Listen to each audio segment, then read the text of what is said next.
새벽 5시 스카이뷰 타워 경비실의 불이 켜졌습니다.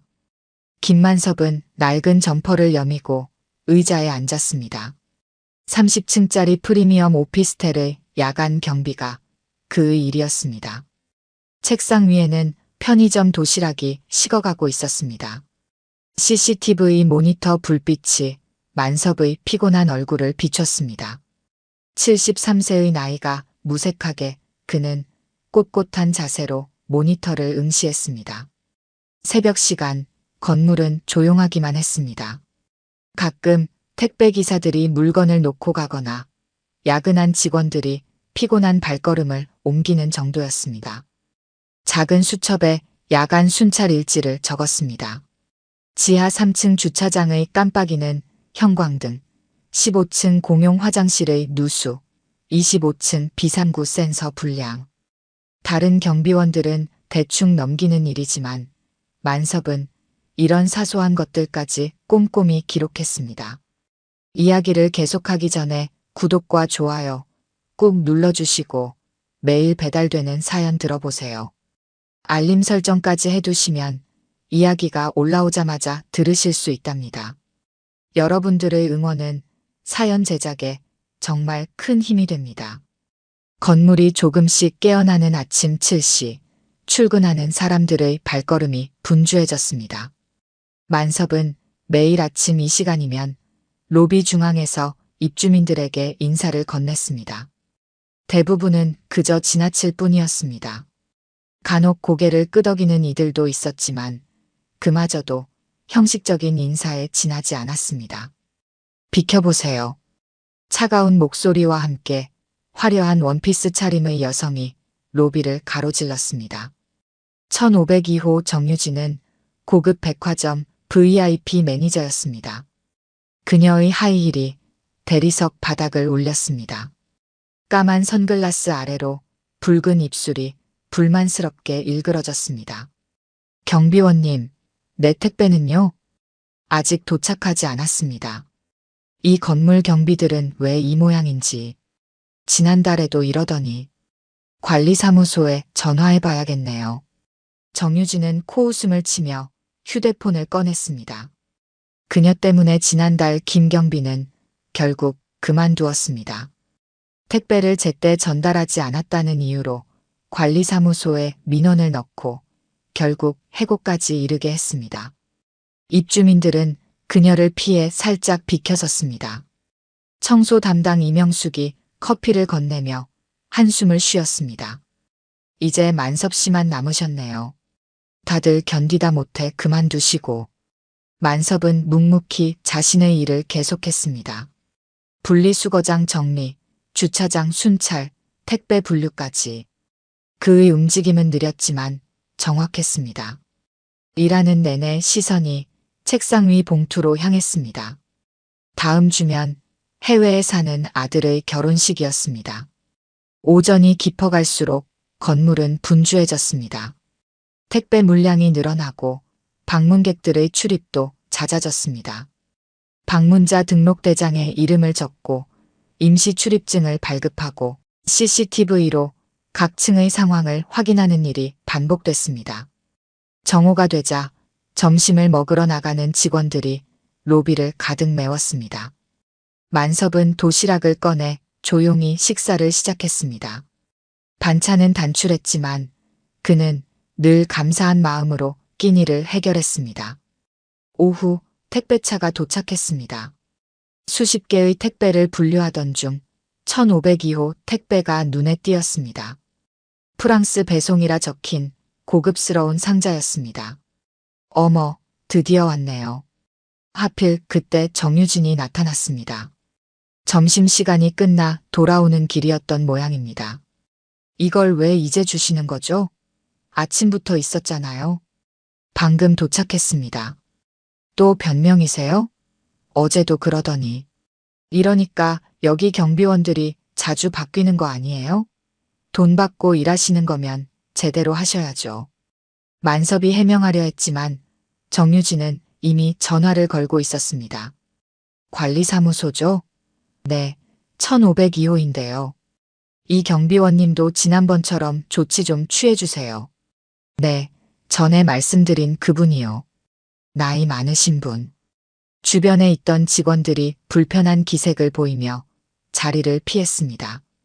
이런 상황이 이제는 일상이 되어버렸습니다. 만섭은 조용히 고개를 숙였습니다. 책상 위 청첩장이 눈에 들어왔습니다. 이제 수트를 사러 가야 했습니다. 아들의 결혼식에 허름한 차림으로 갈 수는 없었습니다. 하지만 그곳에 가면 정유진과 마주칠 것이 분명했습니다. 그녀가 일하는 백화점 VIP 라운지, 그곳에서 그녀의 고객 응대를 받아야 한다고 생각하니 가슴 한켠이 답답해졌습니다. 백화점 VIP 라운지는 평일 오후에도 손님이 많았습니다. 정유진은 가장 큰 VIP룸 앞에서 외국인 고객을 응대하고 있었습니다. 그때 입구에서 소란이 일었습니다. 직원이 낡은 점퍼 차림의 노인을 제지하고 있었습니다. 김만섭이었습니다. 그는 출근 전 잠시 시간을 내어 백화점에 들른 것이었습니다. 손에는 아들 결혼식 청첩장이 들려 있었습니다. 매장 직원들의 차가운 시선이 만섭을 향했습니다. 그의 허름한 차림새는 명품관의 호화로운 분위기와 어울리지 않았습니다. 진열된 수트 한 벌의 가격이 그의 몇 달치 월급과 맞먹었습니다. 정유진이 고객 응대를 멈추고 이쪽으로 걸어왔습니다. 그녀의 눈빛에는 경멸이 서려 있었습니다. 평소 오피스텔에서 보이던 그 거만한 태도 그대로였습니다. 만섭은 묵묵히 정장 진열대를 바라봤습니다. 브리오니의 새 시즌 제품이 눈에 들어왔습니다. 그는 수트의 섬세한 바느질 선을 눈여겨보았습니다. 옷감의 질을 가늠하는 그의 눈길은 전문가와 다름없었습니다. 직원들은 그를 쫓아내려 했습니다. 보안 요원을 부르자는 이야기까지 나왔습니다. 주변 손님들의 따가운 시선이 모여들었습니다. VIP 라운지의 고요한 공기가 불편한 긴장감으로 가득 찼습니다. 만섭은 브리온이 수트를 가리켰습니다. 정유진이 비웃음을 터뜨렸습니다. 2,500만 원짜리 수트였습니다. 경비원 월급으로는 평생 모아도 살 수 없는 가격이었습니다. 매장은 순식간에 얼어붙었습니다. 직원들은 당황한 기색이 역력했습니다. 정유진은 인터폰을 들었습니다. 보안 요원을 부르려는 순간이었습니다. 로비 입구에서 깊은 목소리가 울렸습니다. 백화점 그룹 회장이었습니다. 그의 등장에 매장의 공기가 순식간에 바뀌었습니다. 직원들이 허리를 깊이 숙였습니다. 정유진도 황급히 인터폰을 내려놓았습니다. 어이구, 이게 누구십니까? 김 회장님 아니십니까? 회장의 목소리에 놀라움이 묻어났습니다. 그가 만섭에게 다가왔습니다. 정유진의 얼굴이 순식간에 창백해졌습니다. 마침 잘 오셨습니다. 오늘 이사회 안건 중에 백화점 지분 매입건도 있었는데 회장의 말에 매장이 다시 한번 얼어붙었습니다. 직원들은 어안이 벙벙했습니다. 정유진은 그 자리에서 꼼짝도 못했습니다. 만섭은 여전히 묵묵히 브리온이 수트를 바라보고 있었습니다. 아들 결혼식에 입고 갈 옷이었습니다. 그의 시선은 한결같이 차분했습니다. 회장이 직원들을 돌아보았습니다. 그의 눈빛이 날카로웠습니다. 정유진은 자신의 발끝만 내려다보고 있었습니다. 그녀의 어깨가 미세하게 떨렸습니다. 지금 우리 백화점 최대 주주신 분을 이렇게 모시면 되겠습니까? 회장의 목소리가 차갑게 울렸습니다. 정유진의 얼굴이 하얗게 질렸습니다. 그녀의 입술이 파르르 떨렸습니다. 매장은 순식간에 술렁이기 시작했습니다. VIP 라운지의 고요함이 깨졌습니다. 직원들은 어찌할 바를 모르고 서로를 바라보기만 했습니다. 죄송합니다. 고객님께서 미리 알려주셨더라면. 정유진이 더듬거리며 말을 이었습니다. 그러나 회장이 손을 들어 그녀의 말을 막았습니다. 김 회장님, 오늘 이 매장 직원들 처우는 제가 직접 결정하도록 하겠습니다. 만섭은 고개를 저었습니다. 그의 눈빛은 여전히 평온했습니다.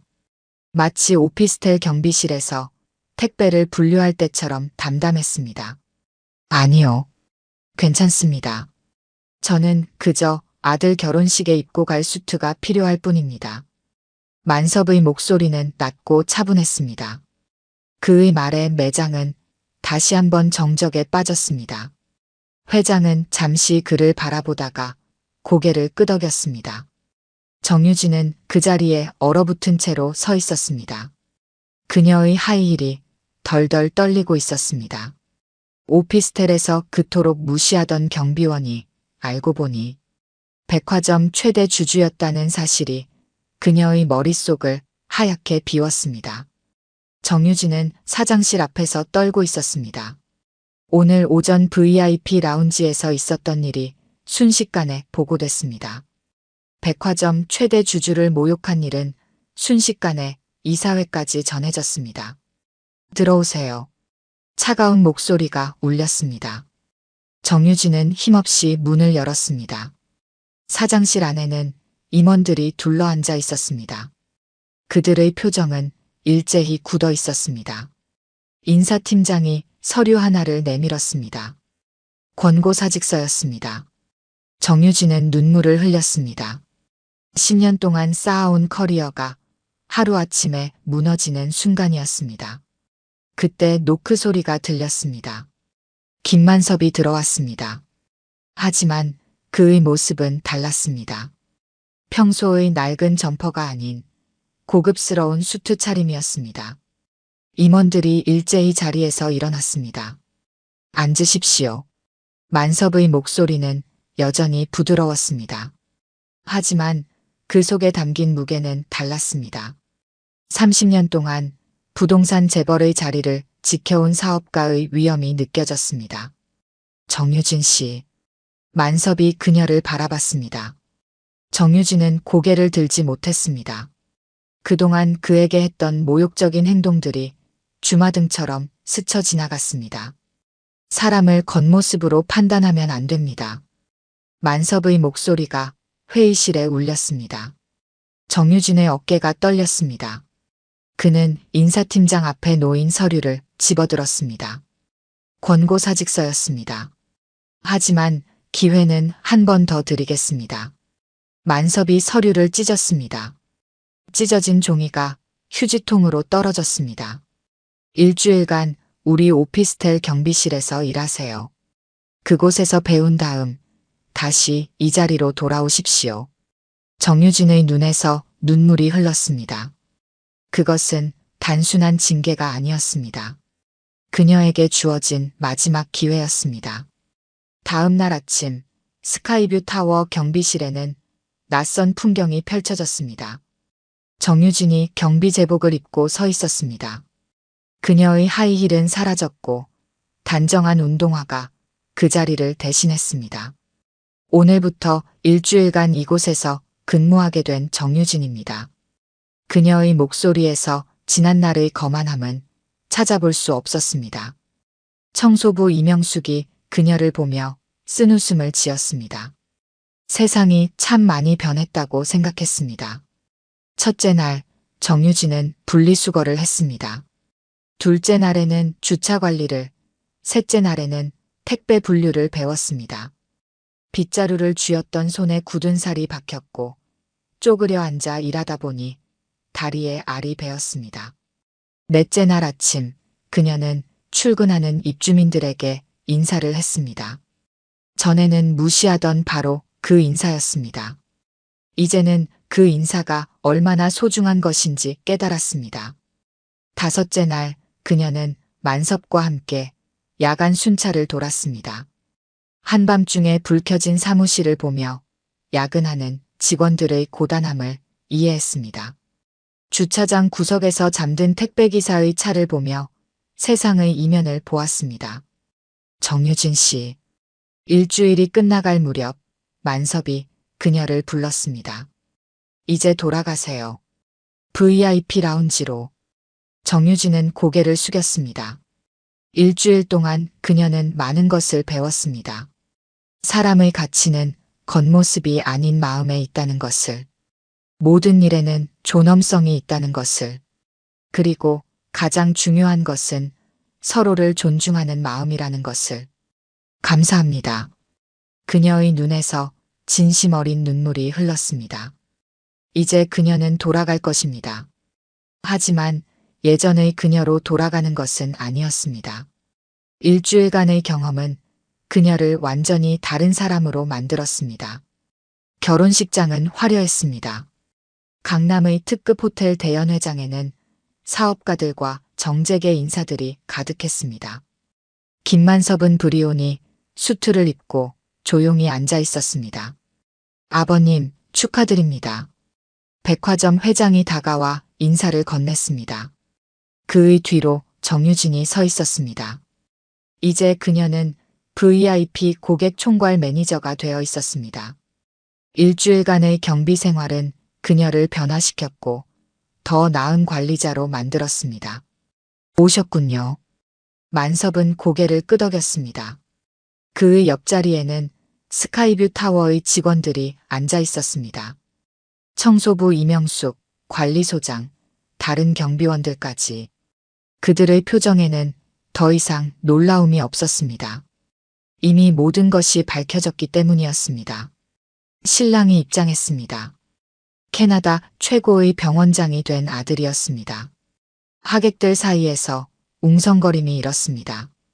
재계의 실세가 경비원으로 일한 이유를 이제야 알게 된 것입니다. 아들이 축사를 시작했습니다. 아버지께서는 늘 말씀하셨습니다. 사람의 가치는 그가 가진 것이 아닌 그가 하는 일에 대한 태도에 있다고. 아버지께서는 그것을 몸소 보여주셨습니다. 하객들이 숙연해졌습니다. 정유진의 눈에 눈물이 맺혔습니다. 그녀는 이제 진정한 서비스가 무엇인지 알게 되었습니다. 식이 끝나고 만섭은 경비실로 돌아왔습니다. 여전히 브리온이 수트를 입은 채였습니다. 책상에는 평소처럼 순찰 일지가 놓여 있었습니다. 그는 자리에 앉아 펜을 들었습니다. 계속 여기 계실 겁니까? 이명숙이 물었습니다. 네. 이게 제 일이니까요. 만섭은 미소를 지었습니다. 창밖으로 스카이뷰 타워의 불빛이 반짝였습니다. 그의 건물이었지만 그에게는 여전히 지켜야 할 공간이었습니다. 다음 날 아침 정유진이 로비를 지나갔습니다. 이번에는 깊이 허리를 숙여 인사했습니다. 만섭은 평소처럼 담담히 고개를 끄덕였습니다. 그의 옷장에는 브리온이 수트가 걸려 있었지만 그는 여전히 경비 제복을 입고 있었습니다. 김 회장님, 경비원 김만섭입니다. 그의 대답은 변함없이 단순했습니다. 택배를 분류하고 주차를 정리하고 야간 순찰을 도는 일상은 계속됐습니다. 다만 이제는 달라진 게 있었습니다. 스카이뷰 타워의 모든 사람들이 진정한 품격이 무엇인지 배웠다는 것입니다. 한 달 후 백화점 VIP 라운지에 새로운 규정이 생겼습니다. 모든 고객을 동등하게 대우하라는 것이었습니다. 정유진이 만든 규정이었습니다. 스카이뷰 타워도 달라졌습니다. 경비원들의 처우가 개선됐고 직원 휴게실이 새로 생겼습니다. 이명숙의 청소 용역비도 2배로 올랐습니다. 모두 만섭의 지시였지만 여전히 그는 경비실을 지켰습니다. 어느 날 아침 만섭의 경비실에 백화점 회장이 찾아왔습니다. 이제 그만 본사로 오시죠. 이사회에서 계속 기다리고 계십니다. 만섭은 고개를 저었습니다. 그의 시선은 CCTV 화면에 고정되어 있었습니다. 여기가 좋습니다. 제가 있어야 할 자리니까요. 그는 진심이었습니다. 재산이 아무리 많아도 자신이 선택한 일에 대한 책임과 자부심은 무엇과도 바꿀 수 없었습니다. 정유진은 매일 아침 경비실에 들러 인사를 했습니다. 그녀는 이제 입주민 대표가 되어 있었습니다. 더 이상 고압적인 태도는 찾아볼 수 없었습니다. 그녀의 손에는 항상 따뜻한 커피가 들려 있었습니다. 만섭은 여전히 새벽 5시에 출근했습니다. 브리오니 수트는 옷장 속에 걸려 있었고 그는 낡은 경비 제복을 입었습니다. 하지만 이제는 달랐습니다. 모든 사람이 그 제복에 담긴 진정한 가치를 알게 되었기 때문입니다. 입주민들은 더 이상 그를 경비원이라고만 부르지 않았습니다. 김 선생님이라고 불렀습니다. 그것은 단순한 호칭의 변화가 아니었습니다. 사람을 보는 시선이 달라진 것이었습니다. 어느 겨울 아침, 만섭은 여느 때처럼 순찰을 돌았습니다. 그의 발자국 소리가 조용한 복도에 울렸습니다. 창밖으로 보이는 도시의 불빛이 그의 눈에 비쳤습니다. 스카이뷰 타워는 여전히 그의 건물이었습니다. 하지만 이제 그것은 단순한 소유의 의미를 넘어섰습니다. 이곳은 그가 지키고 싶은 공간이 되었습니다. 사람들의 일상이 담긴 소중한 곳이었습니다. 이명숙이 따뜻한 커피를 건넸습니다. 만섭은 평소처럼 감사하다고 말했습니다. 그의 책상 위에는 여전히 순찰 일지가 놓여 있었습니다. 이제 곧 은퇴하실 때가 되지 않으셨나요? 이명숙이 물었습니다. 만섭은 미소를 지었습니다. 창밖으로 첫눈이 내리기 시작했습니다. 아니요. 아직 제가 해야 할 일이 남아 있습니다. 그의 말에는 흔들림이 없었습니다. 수천억 대 재산의 소유주이자 백화점 최대 주주였지만 그에게는 여전히 경비실이 가장 편한 자리였습니다. 밤이 되자 스카이뷰 타워의 불빛이 하나둘 켜지기 시작했습니다. 만섭은 CCTV 모니터 앞에 앉아 있었습니다. 그의 옆으로 서류 가방이 놓여 있었습니다. 브리오니 수트 대신 경비 제복을 입은 채 그는 여전히 자신의 자리를 지켰습니다. 그것이 그가 선택한 삶이었고 또한 그가 사랑하는 일이었기 때문입니다. 오늘 들려드린 이야기가 여러분의 마음에 작은 울림이 되었기를 바랍니다. 아까 깜빡하신 분들이 계셨다면 좋아요와 구독 부탁드려요. 다음 사연을 들려드리는데 큰 힘이 된답니다. 그리고 여러분의 이야기도 댓글로 들려주세요. 다음 이야기 때 또 뵙겠습니다. 인사동 골목 깊숙한 곳, 김가한 의원의 기와지붕 위로 새벽 안개가 내려앉았습니다. 200년의 세월이 고스란히 담긴 한옥 안에서 불빛이 새어나왔습니다. 담장 너머로 보이는 은행나무는 조선시대부터 이 자리를 지켜온 증인이었습니다. 7순이 넘은 김도한 할아버지가 약재방 문을 열었습니다. 벽면 가득 자리 잡은 약장 서랍마다 정갈한 한자가 적혀 있습니다. 인삼, 황기, 당귀, 천궁부터 백장약, 숙지황까지 오랜 세월 같은 자리를 지켜온 약장에서는 깊은 약재 향이 배어나왔습니다. 할아버지는 첫 환자를 위해 약재를 고르기 시작했습니다. 약재방 너머로 펼쳐진 탕전실에는 구리 탕약솥이 12개 늘어서 있었습니다. 조선시대부터 이어져 온 명문의관 가문의 전통이었습니다. 순조 때부터 내려온 왕실 의관 교지가 액자 속에서 빛바랜 글씨를 보여주고 있었습니다. 귀한 약재를 다리는 연기가 아침 공기 속으로 피어올랐습니다.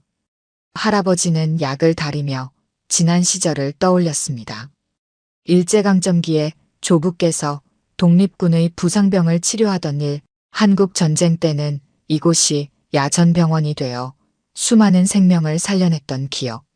메르스가 창궐했을 때는 현대의학이 포기한 환자들을 살려내 의료계를 놀라게 했습니다. 이야기를 계속하기 전에 구독과 좋아요 꾹 눌러주시고 매일 배달되는 사연 들어보세요. 알림 설정까지 해두시면 이야기가 올라오자마자 들으실 수 있답니다. 여러분들의 응원은 사연 제작에 정말 큰 힘이 됩니다. 할아버지, 오늘도 이렇게 일찍 나오셨네요. 대문 밖에서 손자 김준우가 들어섰습니다. 경희대 한의대 교수가 된 손자는 현대의학과 한의학의 융합을 연구하고 있었습니다. 연구실에서 밤을 새운 듯 피곤한 얼굴이었지만 매주 이른 아침이면 할아버지의 진료를 돕기 위해 찾아왔습니다. 너는 또 연구실에서 밤을 새웠구나. 네, 전통 처방의 현대적 해석에 대해 연구하고 있어요. 할아버지의 처방전을 과학적으로 분석하면 새로운 치료법을 찾을 수 있을 것 같아요. 특히 자가 면역 질환 치료에서 가능성이 보입니다. 준우는 할아버지의 진료 기록을 정리하며 박사 논문을 준비하고 있었습니다. 현대의학으로는 설명할 수 없는 치료 사례들이 너무나 많았습니다. 3년 전에는 할아버지의 폐렴 치료법이 세계적 의학 저널에 실려 화제가 되기도 했습니다. 그때였습니다. 한의원 밖에서 요란한 중장비 소리가 울려 퍼졌습니다. 청진동 재개발이 시작된 지 벌써 반년, 이제는 김가한 의원 주변까지 공사가 다가왔습니다. 재개발 지역 한가운데 우뚝 선 한옥은 마치 시간이 멈춘 것 같았습니다. 할아버지는 묵묵히 약재를 다렸습니다. 일제강점기에도 한국 전쟁에도 이 자리를 지켜온 한의원이었습니다. 하지만 이번에는 달랐습니다. 재개발의 물결 앞에서 이 오래된 한옥이 얼마나 더 버틸 수 있을지 아무도 알 수 없었습니다. 약재를 고르던 할아버지의 시선이 탕전실 벽에 걸린 사진으로 향했습니다. 6.25 때 야전병원으로 쓰였던 모습, 80년대 큰 수해 때 피난민들을 돌보던 모습, 그리고 작년 이맘때 찍은 가족 사진까지. 한의원은 단순한 건물이 아닌 살아있는 역사였습니다. 종로구청 도시계획과 사무실 안에서 메디폴리스 그룹 서정우 회장이 창밖을 바라보고 있었습니다. 40층 높이의 첨단 메디컬 센터 조감도가 책상 위에 펼쳐져 있었습니다. 총 사업비 8천억 원이 투입되는 대형 프로젝트였습니다. 스위스의 유명 제약회사와 독일의 의료장비 회사까지 투자를 약속했습니다. 지하 5층부터 지상 40층까지 최첨단 의료장비를 갖춘 20개의 전문 클리닉과 줄기세포 연구소가 들어설 예정이었습니다. 서울 한복판에 세계 최고 수준의 의료단지를 세우겠다는 서정우의 야망이 하늘을 찌를 듯 했습니다. 회장님, 마지막 부지 계약 자료입니다. 비서가 내민 서류 위에는 김가한 의원의 낡은 사진이 붙어 있었습니다. 메디컬 센터 부지 한가운데를 가로막고 있는 마지막 걸림돌이었습니다. 서정우는 그 사진을 손가락으로 문질렀습니다. 조선시대부터 이어져 왔다는 한 의원이 그의 계획을 막고 있었습니다. 김 선생님께서 또 거절하셨습니다. 보상가를 2배로 올려도 만나주지 않으시고. 서정우의 표정이 어두워졌습니다. 청진동 일대 재개발은 이미 시작됐고 외국 투자사들과의 계약도 끝난 상태였습니다. 공사 기간을 맞추지 못하면 위약금만 수백억이었습니다.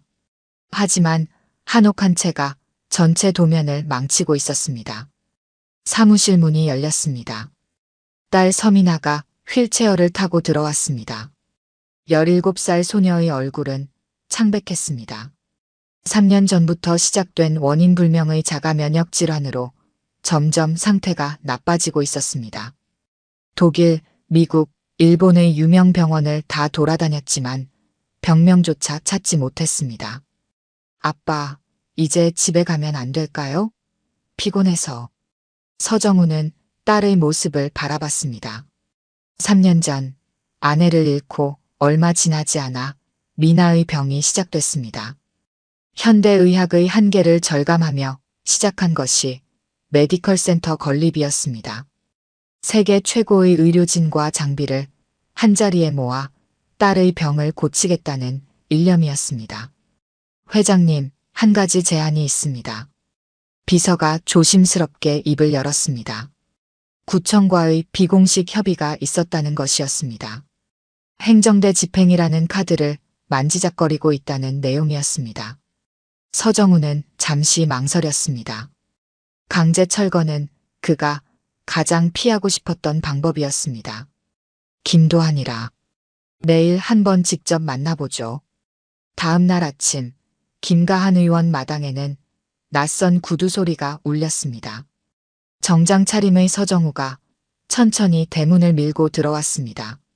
마당 한켠에서 약초를 돌보던 김도환 할아버지가 고개를 들었습니다. 혹시 진료 보러 오셨습니까? 서정우는 잠시 망설였습니다. 조선시대부터 이어져 온 한의원이라는 말에 반신반의했지만 종로 일대 환자들 사이에서는 이미 전설이 되어 있었습니다. 현대의학으로 치료가 어려운 환자들을 살려냈다는 이야기도 여러 번 들었습니다. 아닙니다. 메디폴리스 회장 서정우입니다. 할아버지의 눈빛이 흔들렸습니다. 며칠 전부터 구청에서 온 등기우편을 통해 이미 알고 있던 이름이었습니다. 종로 일대를 첨단 의료단지로 개발한다는 계획, 그리고 한의원 철거 통보도 받았습니다. 선생님의 명성은 잘 알고 있습니다. 200년 된 왕실 의관 가문이시라고요. 보상가는 시세의 5배를 생각하고 있습니다. 우리 한의원은 돈으로 매길 수 있는 곳이 아닙니다. 서정우의 표정이 굳어졌습니다. 그의 뒤로 마당 담벼락에 긴 그림자가 드리워져 있었습니다. 재개발의 그림자가 이제 이 오래된 한의원을 덮치려 하고 있었습니다. 아버지, 구청에서 온 공문입니다. 그때 준우가 들어왔습니다. 한의원 철거 계고장이었습니다. 일주일 안에 자진 철거하지 않으면 강제 집행에 들어간다는 내용이었습니다. 할아버지는 묵묵히 탕약을 다리는 소트로 향했습니다. 첫 환자가 올 시간이 다가오고 있었습니다. 청진동 일대가 공사장이 되었습니다.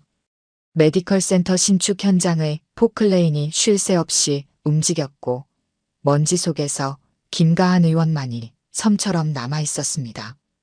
매일 아침 구청 공무원들이 들이닥쳤습니다. 위생 점검, 건축물 안전 진단, 소방 점검까지 매번 새로운 명목으로 한의원을 들쑤셨습니다. 그런 어느 날이었습니다. 미나가 휠체어를 타고 한의원을 찾아왔습니다. 아버지 몰래 검색하다가 알게 된 한의원이었습니다. 예약도 없이 찾아온 딸을 할아버지는 조용히 맞이했습니다. 할아버지는 오랫동안 미나의 맥을 짚었습니다. 마치 평생의 경험을 모두 손끝에 모으는 듯 했습니다. 진맥이 끝나고 할아버지는 천천히 입을 열었습니다. 마음속 한이 피가 되어 몸을 공격하는 병이구나.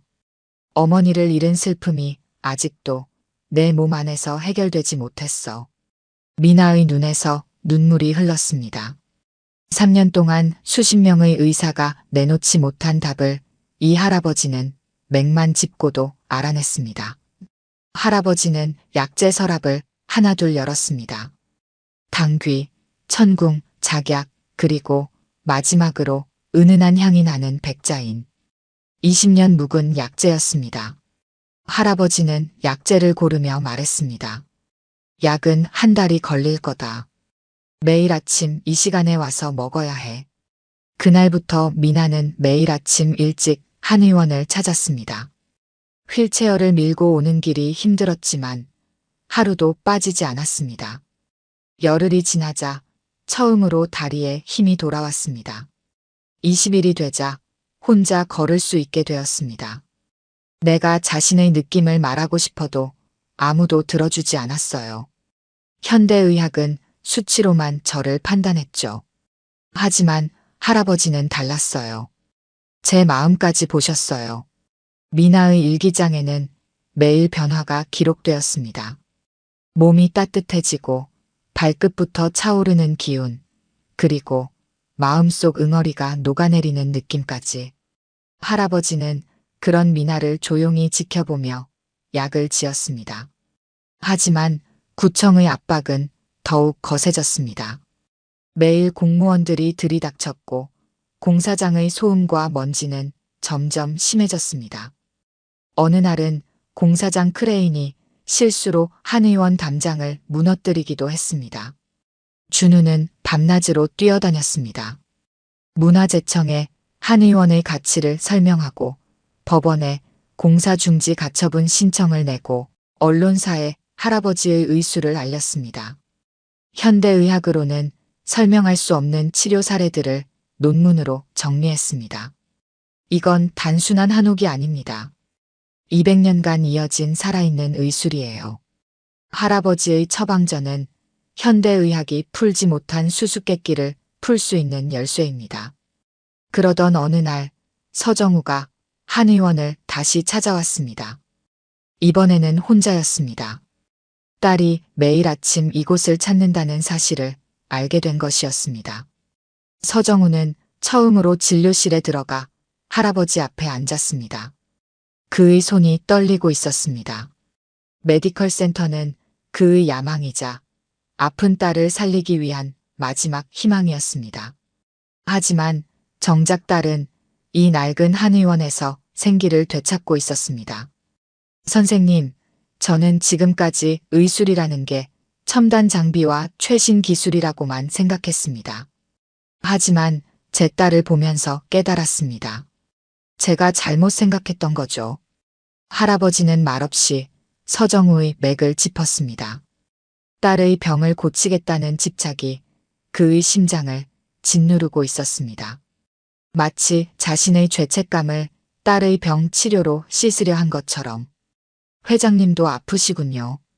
딸을 살리지 못한다는 두려움이, 아내를 잃은 슬픔이. 서정우의 눈에서 눈물이 흘렀습니다. 3년 동안 참아온 슬픔이 터져나왔습니다. 그때 밖에서 요란한 소리가 들렸습니다. 구청 행정대 집행 공무원들이 들이닥쳤습니다. 김 선생님, 행정대 집행 영장입니다. 이제 더 이상 미룰 수 없습니다. 행정대 집행이 시작되는 아침, 인사동 하늘은 잿빛이었습니다. 김가한 의원 주변으로 경찰 병력이 도열했고 철거 인부들이 중장비를 가동했습니다. 구청 공무원들은 마지막 통보서를 들고 한 의원으로 향했습니다. 달력은 한 의원이 이 자리에 터를 잡은 지 정확히 200주년이 되는 날을 가리키고 있었습니다. 전날 밤부터 한 의원 앞은 사람들로 가득했습니다. 할아버지에게 치료받은 환자들, 수십 년간의 단골들, 재개발 반대 시민단체, 한의학과 학생들까지. 그들은 한 의원을 둘러싸고 밤새 인간띠를 만들었습니다. 환자들은 자신들의 치료 사례를 들고 나왔고 한의대생들은 할아버지의 처방전 가치를 설명하는 피켓을 들었습니다. 준우는 검찰에 밤새 준비한 자료를 넘겼습니다. 6개월간 수집한 비리 증거들이었습니다. 구청 공무원들이 받은 뒷돈거래, 내역, 문화재 심사를 조작한 정황, 일부러 보존 가치가 있는 건물들을 누락시킨 기록까지. 특히 구청 도시계획과장이 메디폴리스 자회사의 대표이사와 골프 회동을 가진 사진도 포함되어 있었습니다. 문화재청에도 새로운 자료가 도착했습니다. 1920년대 콜레라 창궐 당시 한 의원이 100여 명의 목숨을 살린 기록, 한국전쟁 때 야전병원으로 쓰이며 수백 명의 부상병을 치료한 기록, 최근에는 현대의학이 포기한 난치병 환자들의 완치 사례까지. 200년의 의술이 고스란히 담긴 보물 같은 자료들이었습니다. 서정우는 자신의 사무실에서 밤을 지새웠습니다. 책상 위 서류들이 그를 괴롭혔습니다. 스위스 투자사의 계약서, 독일 의료장비 회사와의 양해각서, 위약금 조항이 적힌 문서들. 계약을 파기하면 회사가 감당해야 할 위약금은 500억이 넘었습니다. 그의 꿈이었던 메디컬 센터는 물거품이 될 판이었습니다. 하지만 다른 한편에는 딸 미나의 치료 기록이 놓여 있었습니다. 매일매일 호전되는 건강 상태, 혈액 검사 수치의 극적인 변화, 현대의학으로는 설명할 수 없는 회복의 과정이 기록되어 있었습니다. 3년 만에 처음으로 미나의 얼굴에 웃음이 돌아왔다는 주치의의 소견서도 있었습니다. 새벽녘 세계적 의학 저널에서 연락이 왔습니다. 미나의 치료 사례를 특별 연구 대상으로 선정했다는 내용이었습니다. 자가 면역 질환의 새로운 치료 가능성을 제시했다는 평가였습니다. 동양 전통의학의 가치를 세계가 주목하기 시작한 것입니다. 할아버지는 여느 때와 다름없이 새벽부터 약재를 다렸습니다. 마당에는 아침 햇살이 비치고 은행나무 사이로 바람이 불었습니다. 200년 동안 이어온 의술의 맥이 이렇게 끊어지는구나 싶어 가슴이 아팠지만 할아버지는 묵묵히 약재를 골랐습니다. 미나의 마지막 약이 될지도 모를 탕약을 정성껏 다렸습니다. 철거 인부들이 담장을 무너뜨리기 시작했습니다. 시민들의 항의가 거세졌고 경찰과의 대치가 점점 격해졌습니다. 카메라를 든 기자들이 현장을 취재했고 생중계 방송이 시작됐습니다. 서울 시내 마지막 전통 한의원이 사라지는 순간을 전국이 지켜보고 있었습니다. 그때였습니다. 멀리서 사이렌 소리가 울렸습니다. 검찰 차량이 긴급 출동한 것입니다. 준우가 고발한 비리건으로 구청 공무원들이 전날 밤 긴급 체포되었다는 소식이 전해졌습니다. 구청장도 소환 대상에 포함되었다는 충격적인 뉴스가 이어졌습니다. 서정우가 공사 현장으로 달려왔습니다. 그의 손에는 새로운 메디컬 센터 계획안이 들려 있었습니다. 한의원을 중심으로 한 혁신적인 의료 융합단지 계획이었습니다. 현대의학의 첨단 장비와 전통의학의 지혜가 공존하는 새로운 의료의 장을 만들겠다는 구상이었습니다. 언론에서는 서정우의 결단을 대대적으로 보도했습니다. 재벌 회장의 양심선언, 전통과 현대의 조화로운 만남, 딸의 병을 고친 한의원의 기적 등 각종 헤드라인이 쏟아졌습니다. 의료계에서도 새로운 패러다임이 될 것이라며 환영의 목소리를 냈습니다. 구청장이 긴급 기자회견을 열었습니다. 행정대 집행 중단과 문화재 심사 재개를 발표했습니다. 검찰 수사와 각계각층의 압박을 견디지 못한 것입니다. 200년 역사의 한의원은 그렇게 살아남았고 이제는 새로운 도약을 준비하게 되었습니다. 할아버지는 묵묵히 탕약을 다리며 첫 환자를 맞이했습니다. 미나가 휠체어 없이 걸어서 한의원을 찾아왔습니다. 오늘따라 한의원 마당에 피어난 작약꽃이 더욱 선명했고 약재 향이 골목 가득 퍼져나갔습니다. 역사는 이렇게 새로운 길을 열어가고 있었습니다. 3년이 흘렀습니다. 김가한 의원은 인사동의 심장이 되었습니다. 200년 된 한옥은 그대로 보존한 채 주변으로 현대식 연구동이 들어섰습니다.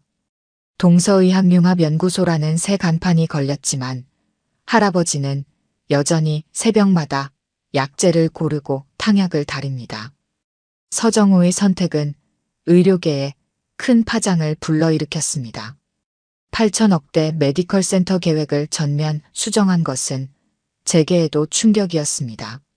하지만 한의학과 현대의학의 융합 연구에 투자하기 시작하면서 오히려 더 큰 성과를 거두게 됐습니다. 세계 각국의 제약회사들이 전통 처방의 신약 개발 가능성에 주목했고 연구소의 가치는 눈덩이처럼 불어났습니다. 미나는 완전히 달라졌습니다. 휠체어는 이제 기억 속에만 있습니다. 경희대 한의대에 입학한 그녀는 자신의 경험을 바탕으로 새로운 치료법을 연구하고 있습니다. 그녀의 치료 사례는 세계의학계에서 가장 많이 인용되는 논문이 되었고 자가 면역 질환 환자들에게 희망이 되었습니다. 준우의 연구실에는 하버드, 존스 홉킨스, 베이징 의대 등 세계 각국의 연구진들이 모여듭니다. 할아버지의 처방전을 현대과학으로 분석한 연구 결과들이 쏟아져 나왔습니다. 특히 한약재의 시너지 효과를 밝혀낸 논문은 노벨 생리의학상 후보로까지 거론되고 있습니다. 한 의원을 둘러싼 풍경도 바뀌었습니다. 옛 담장은 그대로 두되 안뜰에는 현대식 약재 연구실이 들어섰습니다. 은행나무 아래에는 젊은 의사들과 한의사들이 모여 토론합니다. 서양의학과 동양의학의 경계를 허무는 새로운 의술이 이곳에서 꽃피고 있습니다. 할아버지의 진료실은 여전히 그 자리에 있습니다. 하지만 이제는 혼자가 아닙니다. 전국의 젊은 한의사들이 찾아와 그의 의술을 배워갑니다. 200년간 이어진 처방전은 더 이상 비밀이 아닌 미래를 여는 열쇠가 되었습니다. 매년 봄이면 한의원에서 특별한 행사가 열립니다. 새생명 축제입니다. 할아버지의 치료로 건강을 되찾은 환자들이 한자리에 모입니다. 그들의 이야기는 다큐멘터리로 제작되어 전 세계의 전통 의술의 가치를 알리고 있습니다. 서정우는 이제 매주 한 번씩 한의원을 찾아옵니다. 더 이상 개발업자가 아닌 의학연구소 이사장으로서입니다. 그는 전통과 현대의 조화를 이룬 의료의 미래를 꿈꾸게 되었습니다. 딸의 병을 고친 할아버지의 의술이 그의 인생을 바꾼 것입니다. 한의원 담장 밖으로는 새로운 건물들이 늘어섰습니다. 하지만 이번에는 다릅니다. 무분별한 재개발 대신 전통과 현대가 조화를 이룬 의료 특구가 된 것입니다. 세계 각국의 의료진과 연구진들이 모여드는 새로운 의료의 중심지로 거듭났습니다. 마당에 심어진 약초들은 더욱 푸르게 자라났습니다. 연구원들은 이 약초들의 효능을 과학적으로 입증하고 새로운 치료법을 개발해냅니다. 할아버지의 손길로 키워진 약초들이 세계의학의 새로운 장을 열어가고 있는 것입니다. 저녁이 되면 할아버지는 여전히 마당 평상에 앉아 하늘을 올려다봅니다. 200년의 세월이 이어진 이 자리에서 의술은 새로운 길을 열어가고 있었습니다. 작약향기 가득한 마당에는 이제 세계의학의 미래가 자라나고 있습니다. 인사동 골목을 찾는 사람들의 발걸음이 한의원 앞에서 멈춥니다. 전통 한옥과 현대식 건물이 조화를 이룬 이곳에서 새로운 희망이 시작되고 있기 때문입니다. 김가한 의원은 이제 단순한 의원이 아닌 미래의학의 등대가 되었습니다. 오늘 들려드린 이야기가 여러분의 마음에 작은 울림이 되었기를 바랍니다. 아까 깜빡하신 분들이 계셨다면 좋아요와 구독 부탁드려요. 다음 사연을 들려드리는데 큰 힘이 된답니다. 그리고 여러분의 이야기도 댓글로 들려주세요. 다음 이야기 때 또 뵙겠습니다.